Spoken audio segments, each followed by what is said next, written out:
अस्सलामुअलैकुम। अभी तक हमने चैप्टर नंबर 7 जो कि सर्कुलर मोशन एंड ग्रेविटेशन था, उसका जो पहला पार्ट था वो कंप्लीट कर लिया, जो कि सर्कुलर मोशन पे मुश्तमिल था। और आज से जो है वो एक दूसरा पोर्शन इसी चैप्टर का जो है वो ग्रेविटेशन, उसको स्टार्ट करेंगे। और इस लेक्चर के अंदर जो मेन टॉपिक है वो ग्रेविटेशन का है और न्यूटन लॉ ऑफ ग्रेविटेशन का है। इसको जो है वो डिटेल में डिस्कस करना है, लेकिन इससे पहले थोड़ी सी कुछ बातें हैं, कुछ कॉन्सेप्ट्स हैं। वो हमारा बेसिकली सोलर सिस्टम है और ये गैलेक्सी जिसके अंदर हम लोग रहते हैं, मतलब सेलेस्टियल ऑब्जेक्ट्स के ऊपर जो है वो हम लोग उसको पढ़ेंगे। अब चूँकि ग्रेविटेशन पढ़ रहे हैं ना, तो ग्रेविटेशन बेसिकली होती इनकी वजह से, इस मासेस की वजह से, तो इनको पहले जो है वो डिस्कस कर लेते हैं। बेसिकली हम जिस सोलर सिस्टम के अंदर रहते हैं, सोलर सिस्टम क्या होता है? सोलर सिस्टम एक स्टार से मिलके बनता है। एक स्टार होता है और उसके गिर्द जो है वो प्लैनेट्स घूम रहे होते हैं। अब स्टार क्या होता है, प्लैनेट क्या होते हैं, और साथ में सैटेलाइट क्या होते हैं, इसको पहले डिस्कस कर लेते हैं। सबसे पहली जो चीज़ है वो स्टार है। स्टार हम लोग किस चीज़ को बोलते हैं? वो ऑब्जेक्ट या वो गोला या वो क्या बोलते हैं चीज़ जो अपनी स्पेस के अंदर, वो चीज़ जिसकी अपनी रोशनी हो, मतलब वो खुद जो है वो रोशनी प्रोड्यूस करता हो। जैसे हमारा सन है, सन एक स्टार है।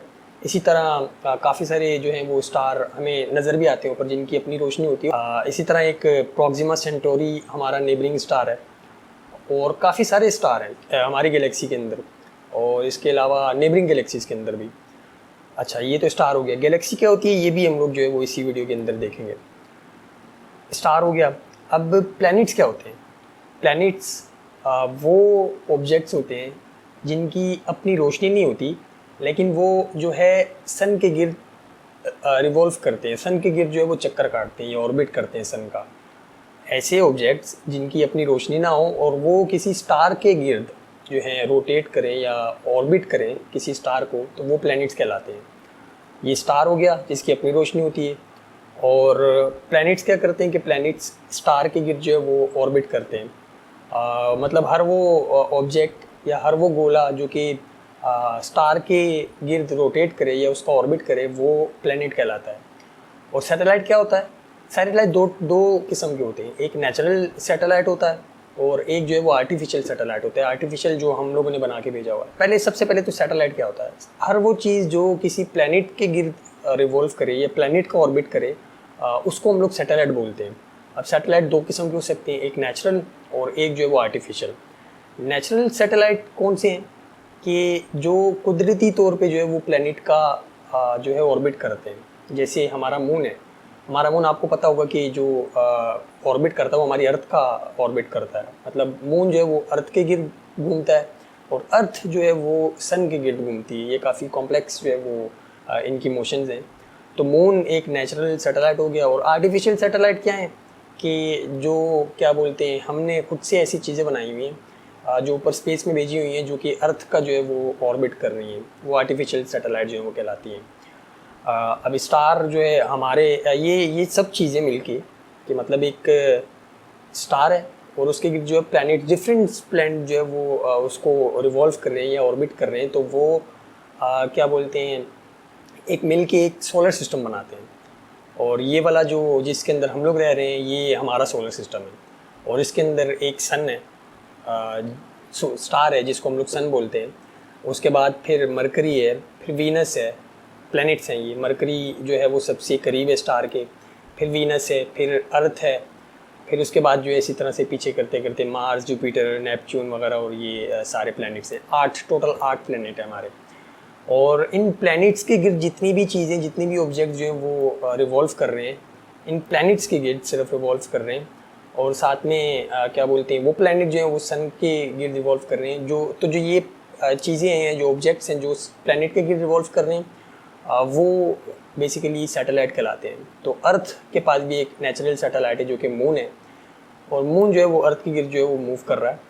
हम गैलेक्सी को भी थोड़ा सा समझ लेते हैं कि गैलेक्सी क्या होती है और हम किस गैलेक्सी में रहते हैं। इस तरह के हज़ारों करोड़ों सोलर सिस्टम जिस तरह का हमारा है, जब मिलते हैं तो एक गैलेक्सी बनती है।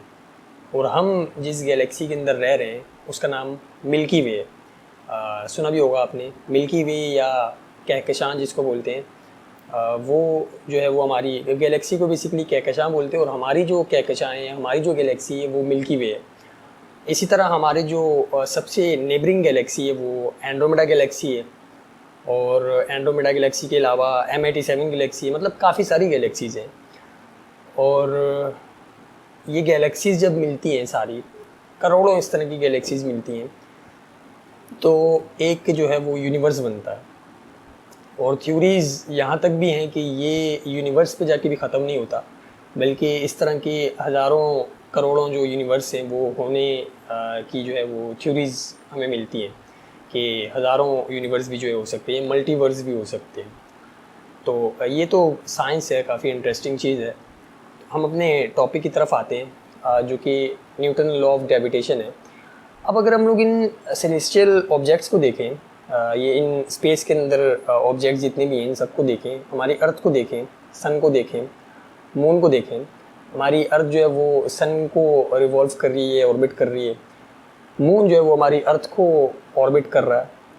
तो इनके दरमियान कोई स्ट्रिंग, कोई ऐसी चीज़ नहीं लगी हुई कि जो इनको क्या बोलते हैं घुमा रही है, इनको रिवॉल्व करवा रही है या ऑर्बिट करवा रही है। तो इनके दरमियान ऐसी क्या चीज़ है जो मतलब कोई ना कोई तो ऐसी फोर्स होगी ना जो कि इसको रिवॉल्व करवा रही होगी। पीछे हमने इसी चैप्टर के पिछले लेक्चर के अंदर पढ़ा, जब भी कोई ऑब्जेक्ट एक सर्कल के अंदर मूव कर रहा होता है तो लाजमी तौर पे कोई ना कोई फोर्स होती है जो उसको सर्कल पे मूव करवाने में, उस सर्कल को ऑर्बिट करने पे मजबूर करती है। और वही फोर्स जो है वो सेंट्रीपिटल फोर्स कहलाती है। और हमने ये पढ़ा था कि ये हर केस के अंदर अलग होती है, मतलब हर केस के अंदर जो सेंट्रीपिटल है वो चेंज होकर आ रही होती है। सेंट्रीपिटल फोर्स एक वो फोर्स है जो कि ऑब्जेक्ट को सर्कल के अंदर घुमाती है। स्ट्रिंग वाले केस के अंदर जो थी वो अलग थी, मतलब टेंशन की फोर्स थी। इसी तरह हमने जब दूसरी एग्जांपल ली कि कार सर्कुलर ट्रैक पे मूव कर रही है, तो वहाँ पे जो फ्रिक्शन की फोर्स है वो उसको जो है वो पकड़ के रखे हुए या फिर सर्कल में मूव करवा रही है। और आखिरी एग्जांपल जो ली थी कि अर्थ जो सन के गिर्द रिवॉल्व कर रही है, तो यहाँ पे कोई मतलब नज़र आने वाली फोर्स तो नहीं है कि जो नज़र आया हमें, लेकिन यहाँ पे एक फोर्स मौजूद है जो कि अर्थ को मजबूर कर रही है कि वो सन के गिर्द जो है वो मूव करे। और वो कौन सी फोर्स है? वो ग्रेविटेशन की फोर्स है। और उसी को जो है वो हम लोग आज डिस्कस करेंगे न्यूटन लॉ ऑफ ग्रेविटेशन के अंदर। और असल बात ये है कि इस लॉ की काफ़ी सारे टीचर ये एग्जांपल देते हैं कि न्यूटन जो है वो बैठा हुआ था एक दरख्त के नीचे, और सेब आके उसके सर पे गिरा, और उसने जो बोला, उसने ये सोचा कि ये सेब जो है नीचे क्यों आया, ऊपर क्यों नहीं गया। तो इस स्टोरी का कोई मतलब कोई दलील नहीं है, ये झूठी भी हो सकती है, खुद से बनाई हुई भी हो सकती है, और क्या पता सच भी हो, हमें इस बात का इल्म नहीं है। लेकिन असल बात ये है कि जो न्यूटन ने ये लॉ पेश किया था, ये सिर्फ और सिर्फ ग्रेविटी या फिर ग्रेविटेशनल फोर्स को कैलकुलेट करके देता है। हमें ये नहीं बताता कि ग्रेविटी प्रोड्यूस किस वजह से होती है, और ग्रेविटी का कॉन्सेप्ट जो है वो न्यूटन से पहले का है। लेकिन ये न्यूटन का जो लॉ है, या मतलब जिस फार्मूले को उसने ड्राइव करके दिया हमें, इसकी भी अपनी एक इम्पोर्टेंस है। और इसकी मदद से जो है काफ़ी ऐसी चीज़ें हमने की जो बंदा सोच भी नहीं सकता। इस लॉ की मदद से, न्यूटन लॉ ऑफ ग्रेविटेशन की मदद से, हमने इस दुनिया का मास निकाल लिया, मास कैलकुलेट कर लिया। कोई आपसे पूछे अभी, आपने तो ये लॉ नहीं पढ़ा हुआ ना, तो कोई अगर आपसे पूछे कि बताओ इस अर्थ का मास कितना है, या इस अर्थ का मास कैलकुलेट कैसे किया जाए, तो क्या कोई सोच सकता है कि अर्थ का मास कैसे कैलकुलेट करेंगे? हम तो बोलेंगे भाई ये तो इम्पॉसिबल है। क्यों? क्योंकि हमने देखा है कि जो मास है वो फिज़िकल बैलेंस के अंदर जो हम लोग मेजर करते हैं, या डिजिटल जो आजकल बैलेंसेस आए हैं उसके अंदर मेजर करते हैं। तो अर्थ को कैसे किसी मतलब इतना बड़ा कैसे कोई तराजू बना सकते हैं कि जिसके अंदर अर्थ का जो है मास कैलकुलेट कर सके? कोई सोच भी नहीं सकता। तो इसका जो ये कारनामा है न्यूटन का, न्यूटन लॉ ऑफ ग्रेविटेशन, इसकी मदद से जो ये पॉसिबल हुआ। और ना सिर्फ इस अर्थ का, बल्कि स्पेस में मौजूद डिफरेंट बड़े बड़े जो हैवी ऑब्जेक्ट्स हैं, सन का मास हमने कैलकुलेट किया, मून का मास कैलकुलेट किया। और ना सिर्फ मास कैलकुलेट किया, बल्कि हमने इन दोनों के दरमियान डिस्टेंस कितना है वो भी कैलकुलेट किया। मून के दरमियान और हमारे दरमियान डिस्टेंस कितना है वो कैलकुलेट किया। और काफ़ी जो है ये इंटरेस्टिंग और इम्पोर्टेंट जो है ये लॉ है इसका। तो चलिए लॉ की तरफ बढ़ते हैं और लॉ को जो है वो पढ़ के इसे समझने की कोशिश करते हैं, जो कि हमारा असल टॉपिक था। तो लॉ की स्टेटमेंट कुछ इस तरह से है कि everybody in this universe attracts every other body with a force which is directly proportional to the product of their masses and inversely proportional to the square of their distance, या फिर and inversely proportional to the square of the distance between them। अच्छा, अब इसकी statement ये बता रही है कि एवरीबडी का मतलब हर बॉडी, मतलब उसमें हर चीज़ आ जाएगी जो मास रखती हो, जो मैटर हो, हर चीज़, एवरीबडी इन दिस यूनिवर्स, इस यूनिवर्स के अंदर। यूनिवर्स अभी हमने पीछे ही जो है वो टच किया था कि यूनिवर्स क्या है। यूनिवर्स के अंदर क्या क्या चीज़ें हैं, हज़ारों करोड़ों गैलेक्सीज़ हैं। उन हज़ारों करोड़ों गैलेक्सीज़ के अंदर हमारी ये गैलेक्सी है मिल्की वे, और मिल्की वे के अंदर हज़ारों करोड़ों जो हैं वो सोलर सिस्टम है। उन करोड़ों सोलर सिस्टम में से जो है एक हमारा छोटा सा सोलर सिस्टम है, और उस सोलर सिस्टम के अंदर जो है वो हमारी छोटी सी जो है वो अर्थ है। तो ये बोल रहा है कि एवरीबडी इन दिस यूनिवर्स, जितनी भी चीज़ें हैं इस यूनिवर्स के अंदर, जितनी भी चीज़ें हैं इस यूनिवर्स के अंदर, जितनी भी ऑब्जेक्ट्स हैं, जितनी भी प्लैनेट्स हैं, जितनी भी स्टार्स हैं in this universe attracts every other body. Her object जो है, चाहे वो ये माउस हो, चाहे वो कोई और चीज़ हो, चाहे वो बड़ी से बड़ी चीज़ हो, चाहे छोटी सी छोटी चीज़ हो, वो अट्रैक्ट करता है दूसरे ऑब्जेक्ट को with a force. Her object इस यूनिवर्स के अंदर अट्रैक्ट करता है हर दूसरे ऑब्जेक्ट को विद अ फोर्स, और वो फोर्स कौन सी है? वो ग्रेविटेशनल फोर्स है।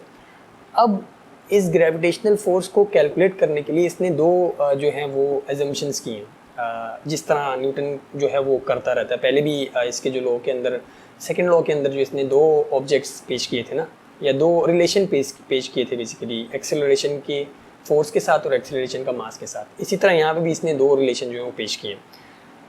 तो यहाँ तक तो इसकी स्टेटमेंट समझ में आ गई कि everybody attracts every other body with a force. अब ये जो फोर्स है, this force is directly proportional to the product of their masses. जैसे दो ऑब्जेक्ट्स हैं ना, फॉर एग्जांपल दो ऑब्जेक्ट्स हैं, ये दो ऑब्जेक्ट्स हैं, न्यूटन के लॉ के मुताबिक, इसकी स्टेटमेंट के मुताबिक ये दोनों एक दूसरे को अट्रैक्ट करेंगे एक फोर्स के ज़रिए, और उस फोर्स का नाम ग्रेविटेशनल फोर्स है। तो इन दोनों के दरमियान अगर ग्रेविटेशनल फोर्स मौजूद है, तो ये जो फोर्स है ये डायरेक्टली प्रोपोर्शनल है इन दोनों की प्रोडक्ट ऑफ मासेस के। प्रोडक्ट ऑफ मासेस का मतलब कि जो इसका मास है और जो इसका मास है, इनका हम प्रोडक्ट लें। प्रोडक्ट का मतलब कि इन दोनों को मल्टीप्लाई करवाएं, यानी कि m1 मल्टीप्लाई बाय m2, या m1 डॉट m2 मल्टीप्लाई, ये डॉट लगाओ या क्रॉस लगाओ, एक ही बात है। तो m1 dot m2 is directly proportional to the force between them. ये पहला जो था इसका रिलेशन है। और दूसरा रिलेशन क्या है कि दिस फोर्स, ये जो इन दोनों के दरमियान फोर्स है, is inversely proportional to the square of the distance between them. ये जो फोर्स है इन्वर्सली प्रोपोर्शनल है इन दोनों के दरमियान डिस्टेंस के। जितना ज़्यादा डिस्टेंस होगा उतनी कम फोर्स होगी, जितना कम डिस्टेंस होगा उतनी ज़्यादा जो है फोर्स होगी। और पिछले वाले का क्या मतलब था कि जितना ज़्यादा मास होगा किसी इन दोनों ऑब्जेक्ट्स का, जितना ज़्यादा मास का प्रोडक्ट होगा उतनी ज़्यादा जो है वो फोर्स जो है प्रोड्यूस होगी। अच्छा, अब दूसरा वाला क्या है कि inversely proportional to the square of the distance between them ना। तो स्क्वायर ऑफ डिस्टेंस का मतलब कि इन दोनों के दरमियान जो डिस्टेंस है उसको r से हम लोग रिप्रेजेंट कर रहे हैं, उसका स्क्वायर ले लो। तो उसका स्क्वायर लेने के बाद जो है वो हम इन्वर्सली का रिलेशन लगाएंगे कि फोर्स इज़ इन्वर्सली प्रोपोर्शनल, यानी कि 1/r², तो to the square of the distance between them. तो ये दो रिलेशन जो हमारे बन गए। अब इसकी डेरिवेशन की तरफ बढ़ते हैं। तो अब क्या करना है वो हमें पता है, जो कि हम लोग पीछे अक्सर डेरिवेशंस के अंदर करते आ रहे हैं कि जब दो रिलेशन बन जाते हैं और दोनों रिलेशन जो हैं वो किसी सेम चीज़ के लिए होते हैं, जैसे ये दोनों रिलेशन फोर्स के लिए हैं, तो इनको कंबाइन कर देते हैं एक ही फार्मूला जो है वो बनाने के लिए। तो अगले स्टेप में इन दोनों को कंबाइन करेंगे, और कंबाइन करने पे क्या हमें इक्वेशन मिलेगी कि f is proportional to m1 dot m2 और अपॉन में r²। अब हमें पता है कि आगे भी क्या करना है कि जब प्रोपोर्शनल का साइन जो है वो हटता है तो एक इज इक्वल टू और एक कांस्टेंट आता है। और यहाँ पे जो इज इक्वल टू और कांस्टेंट है, इज इक्वल टू और साथ में जो कांस्टेंट है, कांस्टेंट जो है वो g है। कांस्टेंट यहाँ पे जी है। पिछले सारी इक्वेशंस के अंदर जो है हम लोग के जो है वो लगाते रहे कांस्टेंट की जगह, और उसकी वैल्यू 1 होती थी। लेकिन यहाँ पे जो है वो एक और कांस्टेंट आया है जिसको ग्रेविटेशनल कांस्टेंट भी कहा जाता है, और इसकी एक मखसूस वैल्यू है। कांस्टेंट का मतलब क्या कि इसकी जो है वो एक कांस्टेंट वैल्यू होगी, नंबर्स के अंदर वैल्यू होगी। तो ये जो कैपिटल जी है इसको ग्रेविटेशनल कांस्टेंट कहा जाता है, और इसकी वैल्यू कितनी है 6.67 एक्सपोनेंट माइनस का 11 न्यूटन मीटर स्क्वायर पर केजी स्क्वायर, ये इसकी वैल्यू है। मतलब आगे फार्मूले के अंदर कहीं पे आपको इस्तेमाल करना हो तो ये कांस्टेंट वैल्यू जो है ये आपको याद रखनी है, या फिर ये आपको सवाल के अंदर भी दी हुई होगी। 6.67 exponent minus 11 newton metre square upon KG square.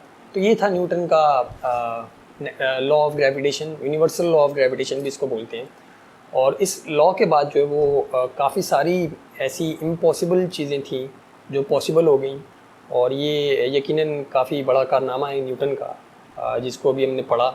और इसकी एप्लीकेशन अभी आगे हम लोग अगले लेक्चर के अंदर करेंगे, जिसके अंदर हम लोग इस अर्थ का जो है वो मास कैलकुलेट करेंगे, जो कि इस चैप्टर का आखिरी टॉपिक होगा, आखिरी लेक्चर होगा। तो आज के लिए इतना ही, मिलते हैं अगली वीडियो में, तब तक के लिए अल्लाह हाफिज़।